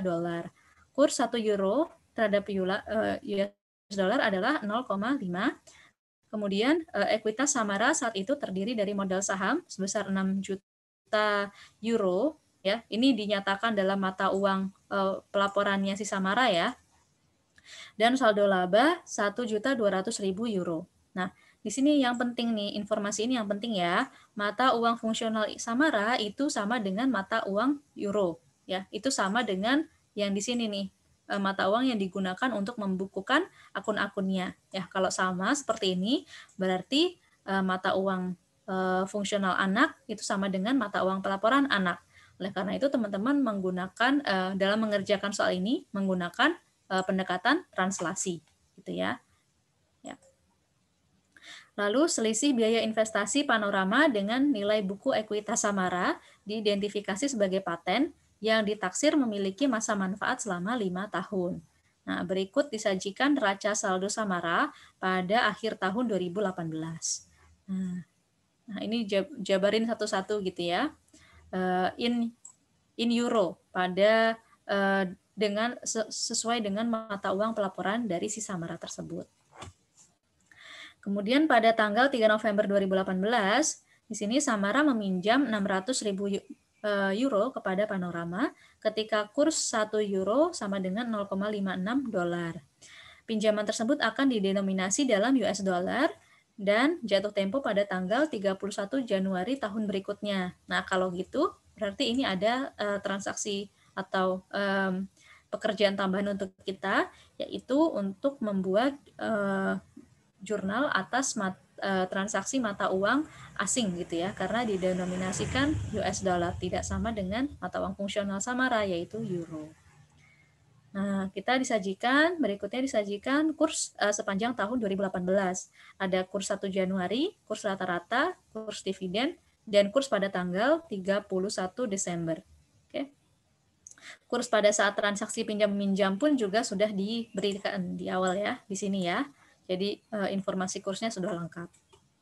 Nah, kita diminta untuk membuat kertas kerja transaksi, lalu membuat schedule amortisasi paten, dan membuat jurnal penyesuaian dan eliminasi untuk transaksi-transaksi ini. Oke, baik, kita masuk ke yang pertama, yaitu membuat kertas kerja translasi. Buat kertas kerja translasi. Nah, di sini, oke. Nah, untuk membuat kertas kerja translasi, teman-teman jangan lupa untuk mengacu pada metode current method ya, atau translasi. Ya, dimana kalau kita pakai metode atau pakai translasi, maka akun-akun neraca ya, misalnya cash, AR, inventory, equipment, lalu ada di sini accumulated depreciation, accounts payable, payable to Panorama, ini akan diukur atau akun aset dan liabilitas akan kita sesuaikan dengan kurs pada akhir periode atau pada tanggal pelaporan. Sedangkan kurs untuk capital stock, komponen penyusun ekuitas ya, capital stock, retained earnings, itu kurs yang kita gunakan adalah kurs pada tanggal akuisisi Samara oleh si Panorama ini, yaitu pada tanggal 2 Januari 2018. Lalu ada kurs yang terkait dengan penjualan gitu ya, atau income dan expenses. Nah, itu tergantung dari asumsi yang kita gunakan. Nah, asumsinya kita pendapatan maupun biaya tersebut akan mengalir secara rata gitu ya, dari satu tanggal ke tanggal yang lain. Sehingga yang kita gunakan di sini adalah kursnya kurs rata-rata. Dan satu lagi komponen yang jangan hilang atau jangan kelupaan yaitu dividen. Kalau dividen itu kita pakai kurs pada tanggal kurs pada tanggal pengumuman atau pada tanggal pembayaran. Itu mana yang diketahui yang lebih pasti gitu ya. Nah, makanya di sini ada kurs dividen 0,54 gitu ya. Nah, kita aplikasikan nih satu-satu nih ya. Untuk yang nah kita lihat dari sini aja. Oke, untuk cash, AR, inventory, lalu equipment, kemudian accumulated depreciation, account payable, payable to Panorama. Nah, ini menggunakan kurs akhir tahun ya. Kurs pada tanggal 31 Desember 0,6. Berikutnya untuk komponen penyusun ekuitas yaitu capital stock dan retained earnings. Nah, kita gunakan kurs pada tanggal terjadinya akuisisi. Nah, kurs akuisisinya,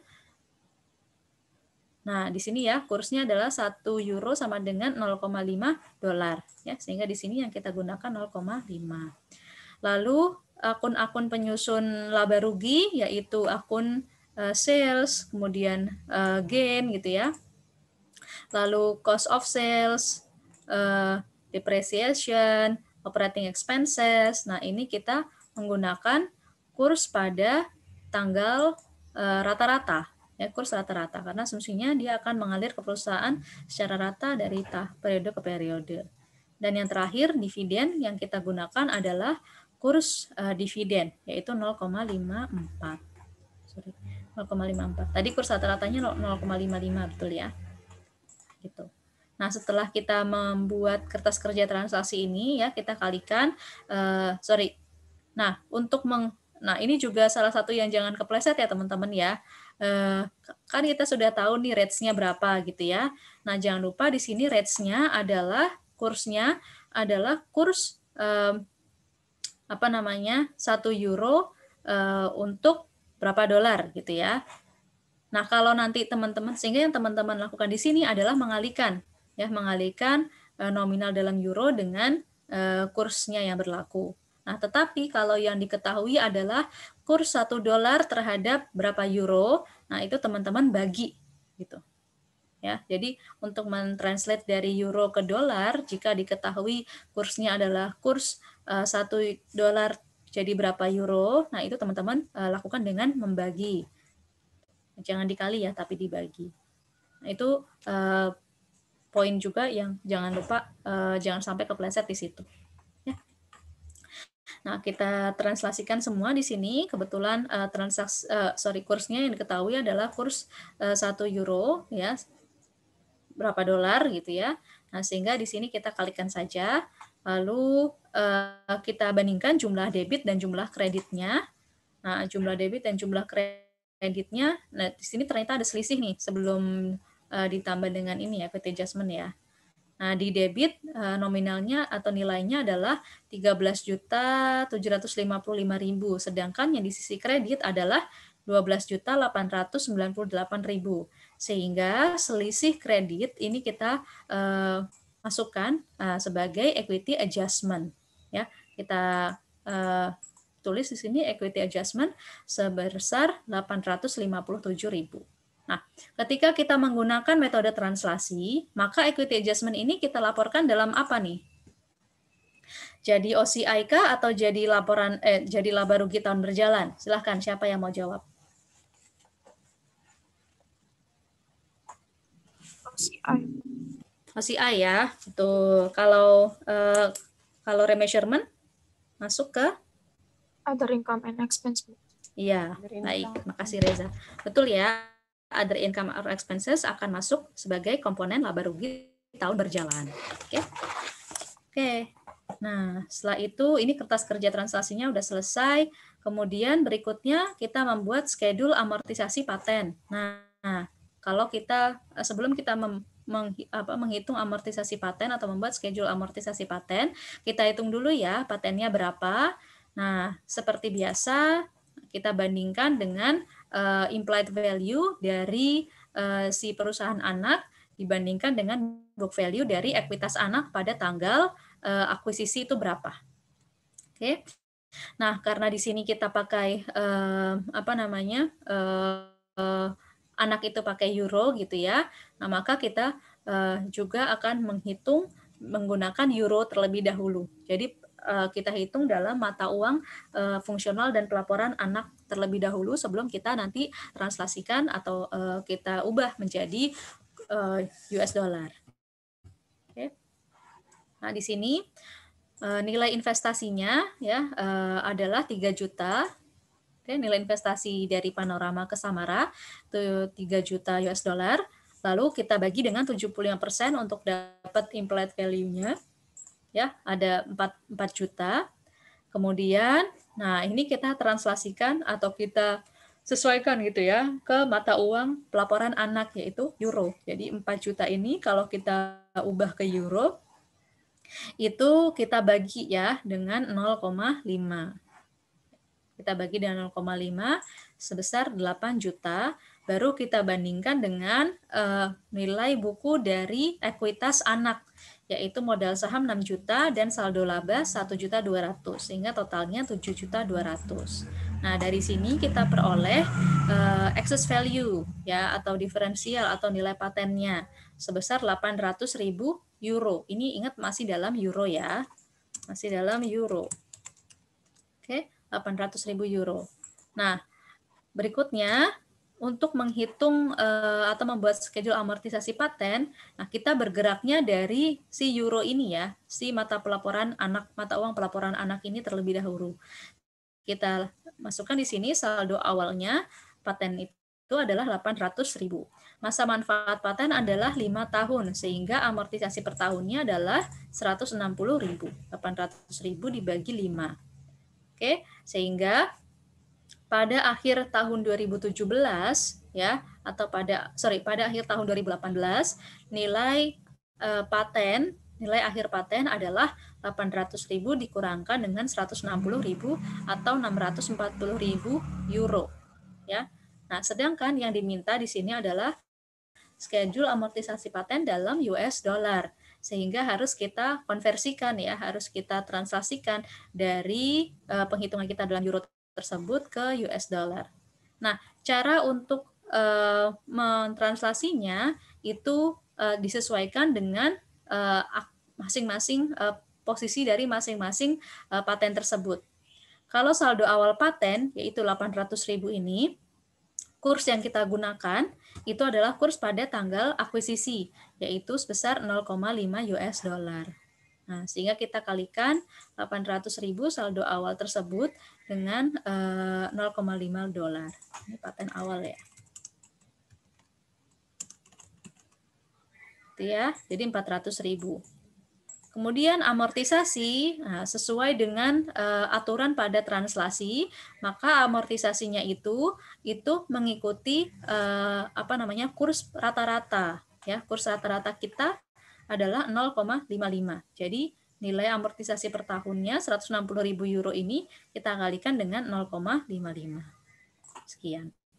Ya, sehingga kita peroleh saldo akhir dalam US dollar adalah 312.000. Seharusnya sekian. Nah, tetapi karena kita sudah menghitung saldo akhir paten tersebut dalam euro, yaitu sebesar 640.000, maka kita harus adjust atau kita harus translasikan nilai 640.000 ini menggunakan kurs pada akhir tahun 2018, karena judulnya adalah saldo akhir ya. Saldo akhir berarti pakai kurs pada tanggal pelaporan, yaitu 0,6 dolar. Oke, kita kalikan saja 384.000. Nah, selisih antara penghitungan kita yang tadi dengan saldo akhir dalam US dollar ini, nah ini akan kita masukkan sebagai keuntungan atau kerugian yang akan kita tambahkan sebagai komponen OCI. Nah, kalau lihat dari seperti ini nih, posisi ini kira-kira gain atau loss teman-teman? 72.000 ini, selisihnya ini gain atau loss ya?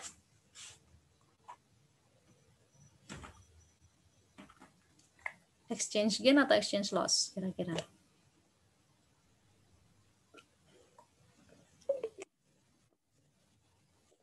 Ada yang mau jawab? Silahkan.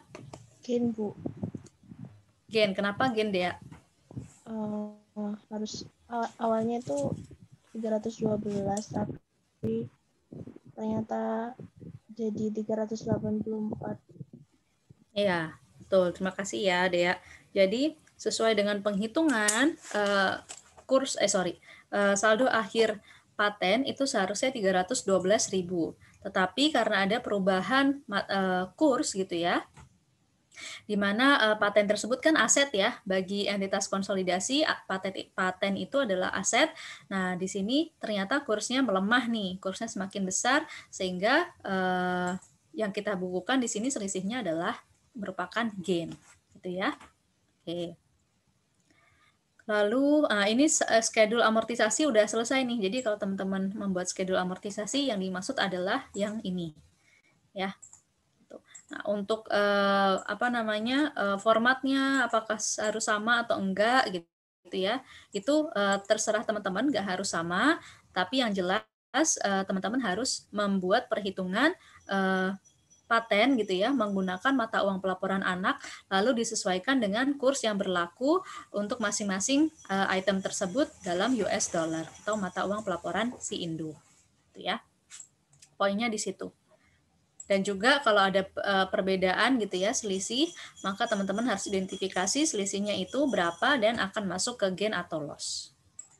Ya. Oke. Lanjut ke nomor 3, yaitu membuat jurnal penyesuaian dan eliminasi untuk amortisasi paten. Kita lihat di sini. Oke. Jurnalnya di sebelah sini ya. Oke. Untuk amortisasi paten, nah untuk amortisasi paten jurnalnya kan expense ya, amortization expense pada paten. Nah untuk nominal berapa yang diamortisasi, silakan lihat ke bagian ini ya, schedule amortisasi paten. Nah amortisasinya adalah 88.000 US dollar. Ingat, untuk membuat jurnal eliminasi itu menggunakan mata uang sesuai dengan mata uang pelaporan induk ya. Jadi yang tertera di sini, tertera di dalam jurnal ini adalah dalam USD. Gitu. Ya, semuanya dalam USD. Oke. Kan di sini expense pada paten 88.000, kemudian yang B di sini ini masih terkait dengan paten ya. Terkait dengan paten yaitu ini selisihnya ini ya. Kita masukkan sebagai gain ya, menambah di sini menambah patennya ya, paten pada equity adjustment ini di laporan laba rugi nanti ya. Nilainya adalah 72.000 US dollar. Lalu berikutnya adalah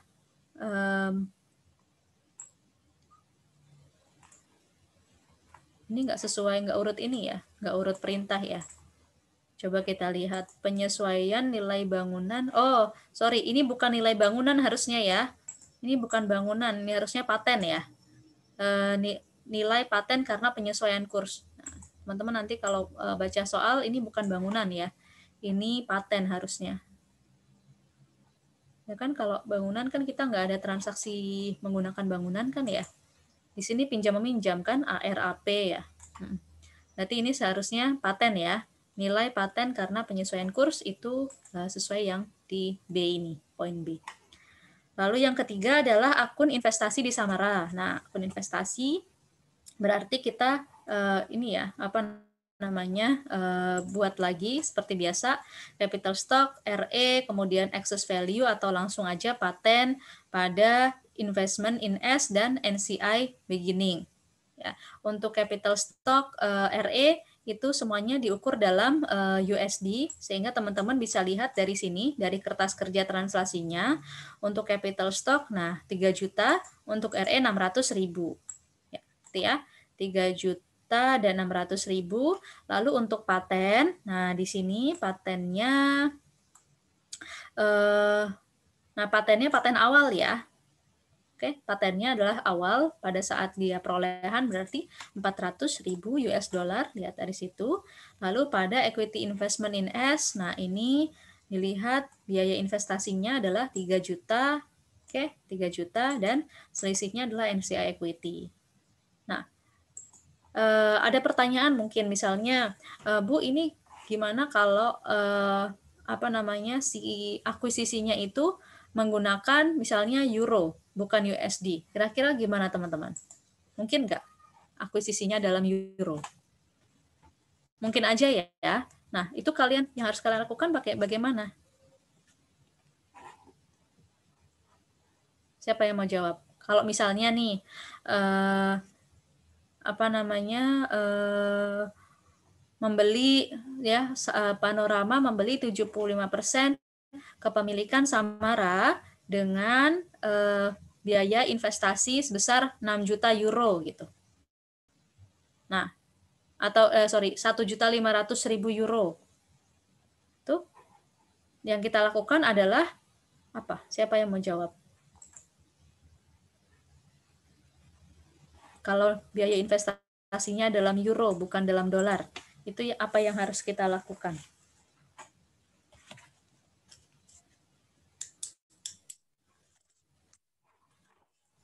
Berarti bukan transaksi mata uang asing ya, Bu? Bukan transaksi mata uang asing dalam ini ya, apa namanya, secara dari sisi Samara ya, bukan mata uang asing, tetapi dari Panorama. Nah, kita bicara di sini entitas konsolidasian ya. Artinya adalah kita dari Panorama, dari induk dengan anak. Tuh. Bagaimana kira-kira?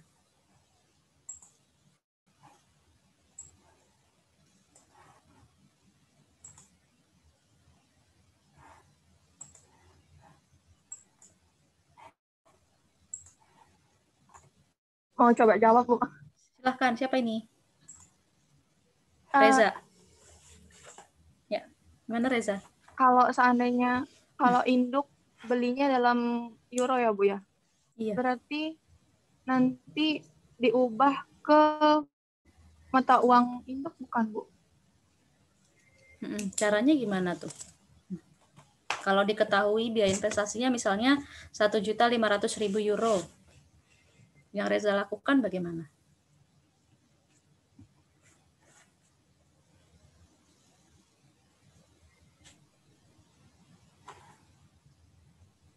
Betul ya, mengubah ke mata uang fungsionalnya si induk.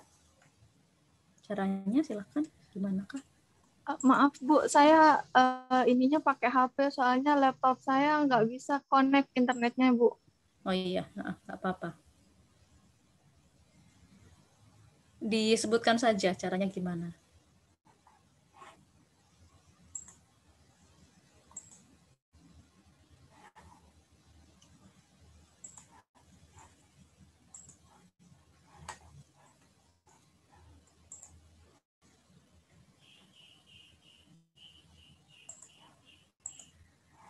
Ada yang udah pernah ketemu nggak soal seperti itu?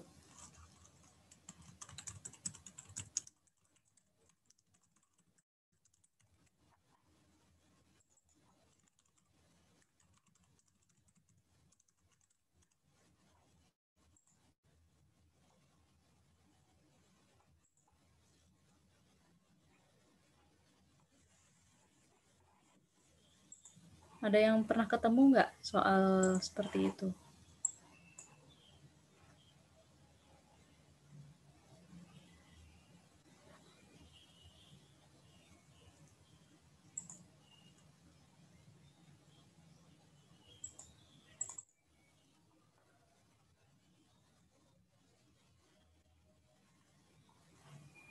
Foreign currency.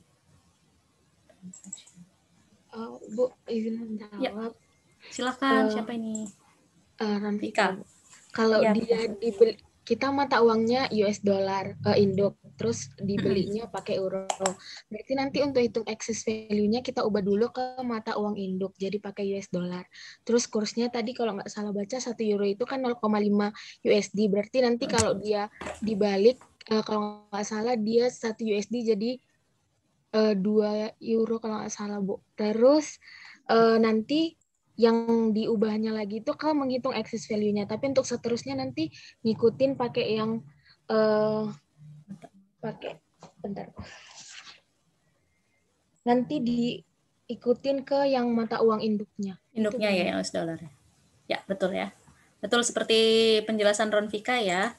Prosedurnya jika nanti ternyata akuisisinya menggunakan mata uang selain mata uang fungsional atau pelaporannya si induk. Oke, terima kasih Reza dan Vika. Oke, kita lanjutkan ke pembahasan kita ya.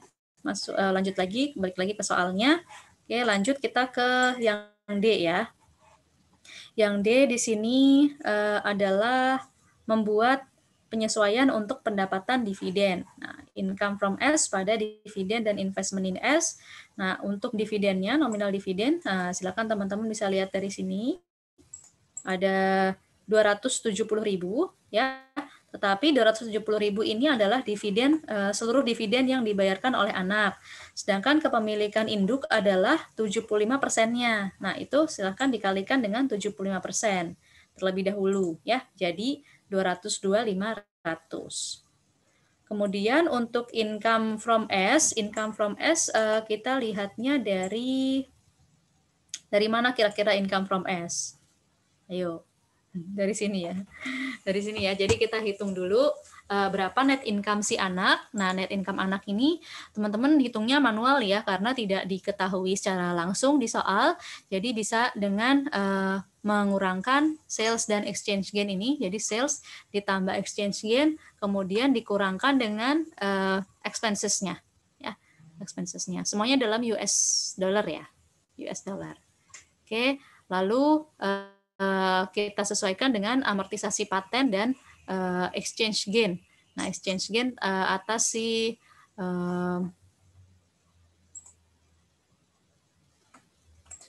yang ini, oh ini exchange, sorry, bukan exchange gain ya. Ini net income, tadi kan hitungannya sudah termasuk exchange gain ya. Oke, jadi sales ditambah exchange gain, kemudian sorry, ini disesuaikan lagi dengan exchange gain ya.